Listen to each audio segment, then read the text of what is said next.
Hello दोस्तों, आज मैं आपको जो कहानी सुनाने जा रही हूँ, ये कहानी है नागिन और जलपरी के जादुई लहंगे की।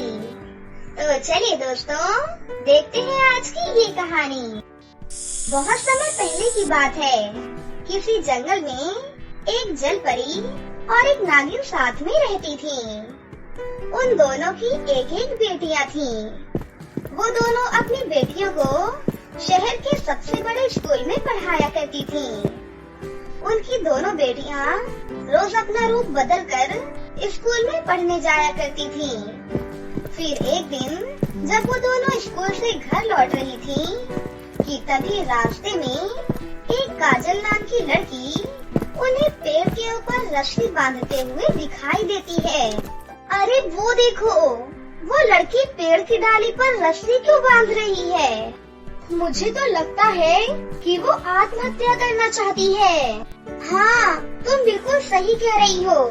मुझे भी ऐसा ही लगता है। चलो चलकर उस लड़की को बचाते हैं, वरना वो अपनी जान दे देगी। उसके बाद वो दोनों काजल के पास पहुंचकर उसे रोक लेती हैं। अरे आखिरकार ऐसी क्या बात हो गई जो तुम इस तरह आत्महत्या कर रही हो? देखो, आत्महत्या करना बहुत बुरी बात है। हमारे जीवन में चाहे कितनी भी परेशानी क्यों ना आ जाए, हमें कभी भी आत्महत्या नहीं करनी चाहिए। बताओ हमें, आखिर तुम किस परेशानी की वजह से आत्महत्या कर रही हो? मेरे जीवन में सिर्फ परेशानियों के अलावा और कुछ भी नहीं है। अभी कुछ ही दिनों पहले मेरे माता पिता की मौत हो गई। उनकी मौत के बाद किसी भी रिश्तेदार ने मेरा साथ नहीं दिया। यहाँ तक कि मेरे मकान मालिक ने भी मुझे घर से बाहर निकाल दिया। मैं लोगों के यहाँ काम मांगने के लिए दर दर भटकती रही, लेकिन मुझे किसी ने भी काम तक नहीं दिया। पिछले 3 दिनों से मैं भूखी हूँ, अनाज का एक दाना तक नहीं खाया। मैं इस तरह की जिंदगी नहीं जीना चाहती हूँ, इसलिए मैं यहाँ आत्महत्या करने चली आई, ताकि मुझे इस दुख भरी जिंदगी से छुटकारा मिल जाए। काजल की बातें सुनकर दोनों को बहुत दुख होता है। उसके बाद वो दोनों उसे नदी के पास बने अपने घर में ले जाती हैं। फिर वो दोनों अपनी माँ जलपरी और नागिन को सारी बात बता देती हैं। तुम दोनों ने इस दुख में फंसी लड़की को यहाँ लाकर बहुत अच्छा किया। हमें हमेशा मुसीबत में फंसे लोगों की मदद करनी चाहिए। चलो कुछ दिनों के लिए अपना जादुई लहंगा हम इसे दे देते हैं, इससे इसकी गरीबी दूर हो जाएगी। फिर वो दोनों काजल को अपना जादुई लहंगा दे देती हैं। ये हमारा जादुई लहंगा है, इसे तुम 1 हफ्ते के लिए अपने पास रखो। ये तुम्हारी सारी गरीबी दूर कर देगा। और हाँ, ठीक 1 हफ्ते के बाद ये लहंगा हमें लाकर वापस दे देना। उसके बाद काजल उन सभी का शुक्रिया अदा करके उस जादुई लहंगे को लेकर अपने गांव वापस चली जाती है। काजल, अब तुम मेरी मालकिन हो। कहो, तुम्हें क्या चाहिए? मैं अपने लिए एक घर बनाना चाहती हूँ, जिसके लिए मुझे ढेर सारे पैसे चाहिए। ठीक है, मैं अभी पैसों का इंतजाम करता हूँ। उसके बाद जादुई लहंगा हवा में उड़ता हुआ एक पेड़ के ऊपर पहुंच जाता है और उस पेड़ पर लगे ढेर सारे फलों को तोड़कर काजल के सामने रख देता है। और फिर जादुई लहंगा अपनी जादुई शक्ति से उन सारे फलों को सोने के रूप में बदल देता है। ये देखकर काजल बहुत खुश होती है। उसके बाद काजल वो सारे फल बेचकर ढेर सारे पैसे इकट्ठे कर लेती है। फिर काजल एक बहुत ही सुंदर सा मकान खरीद लेती है। दूसरी तरफ वो जादुई लहंगा काजल को ढेर सारे सुंदर सुंदर कपड़े भी देता था। साथ ही वो काजल को उसके मनपसंद का खाना भी देना शुरू कर देता है। इस तरह काजल की जिंदगी पूरी तरह बदल जाती है। दूसरी तरफ काजल को ठाट बाट से रहते हुए देख गांव के लोगों को बड़ा आश्चर्य होता है। लेकिन काजल के पास सारी सुख सुविधा आने के साथ साथ उसके अंदर घमंड भी आ जाता है और वो लोगों से बदतमीजी से पेश आने लगती है। दूसरी तरफ एक हफ्ता पूरा हो जाता है, लेकिन काजल नागिन और जलपरी का जादुई लहंगा उन्हें वापस नहीं करती। अब ये जादुई लहंगा मैं हमेशा के लिए अपने पास ही रखूंगी। फिर एक दिन काजल के घर कुछ गरीब लड़कियां खाना मांगने के लिए आती हैं। दीदी, हमने कई दिनों से कुछ नहीं खाया है। हमारे माता पिता नहीं हैं। हम सभी अनाथ हैं। दया करके हमें कुछ खाने को दे दो। अरे ये क्या, सुबह सुबह इन भिखारियों का मुंह देखकर मेरा तो सारा मूड ही खराब हो गया। तुम सब भागो यहाँ से और दोबारा मेरे घर पर कभी भी मत आना। ऐसा मत करो दीदी, गांव में हमें किसी ने भी खाना नहीं दिया। आप तो बहुत अमीर लग रही हो। अगर आपके घर में कल रात की कुछ बासी रोटियां भी होंगी तो वो हमें दे दो। हम उन्हें ही खाकर अपना पेट भर लेंगे। मैं बासी खाना अपने घर में नहीं रखती। जो खाना बचता है मैं उसे कचरे के ढेर में फेंक देती हूँ। जाओ, सामने पड़े कचरे के ढेर से खाना निकाल कर खा लो। काजल का ये बर्ताव देख उन सभी लड़कियों को बहुत बुरा लगता है, लेकिन वो सभी लड़कियाँ बहुत ही भूखी थीं, इसलिए वो कचरे के ढेर से खाना निकालकर खाने लगती हैं। हाँ, तुम सब इसी लायक हो। मैं रोज यहाँ कचरे में ढेर सारा खाना फेंक दिया करूँगी। तुम सब यहाँ आकर खाना खा लिया करो। लेकिन तभी वहाँ पर जलपरी और नागिन आ जाती हैं। काजल के इस दुष्ट बर्ताव को देख उन दोनों को बहुत गुस्सा आता है।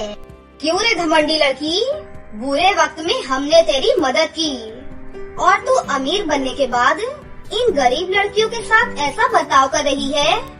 सच में तू किसी दया के भी काबिल नहीं है।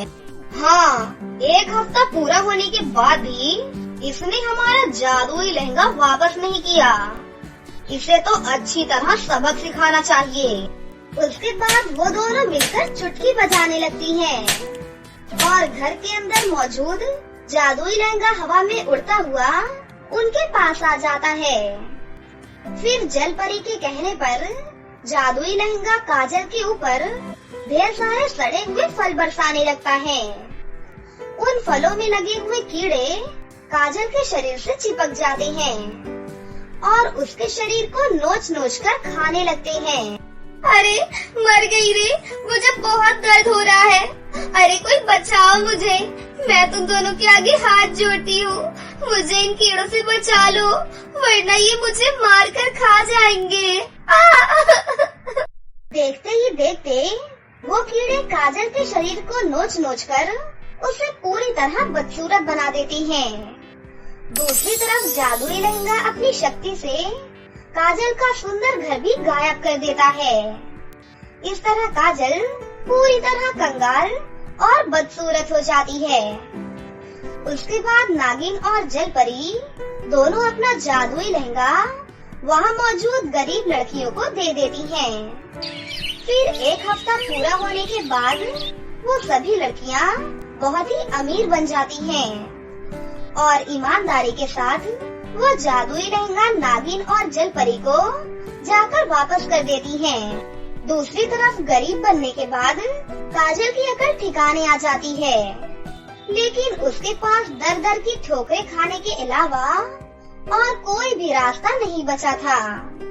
फिर एक दिन अपनी जिंदगी से तंग आकर काजल आत्महत्या कर लेती है और इस दुनिया को छोड़कर हमेशा हमेशा के लिए चली जाती है। बहुत समय पहले की बात है, किसी राज्य में एक स्वार्थी राजा रहता था। वो अपनी रानी को बिल्कुल भी पसंद नहीं करता था, क्योंकि उसके पिता ने उसकी मर्जी के खिलाफ उसकी शादी करवाई थी। उसी राज्य में एक लालची और धोखेबाज जादूगरनी भी रहती थी। जब जादूगरनी को पता चलता है कि राजा अपनी रानी को नापसंद करता है, तो वो इस बात का फायदा उठाने का मन बना लेती है और धीरे धीरे अपनी सुंदरता के दम पर राजा को अपनी ओर आकर्षित कर लेती है। राजा पूरी तरह जादूगरनी पर मोहित हो जाता है और राजा उससे शादी करने का फैसला कर लेता है।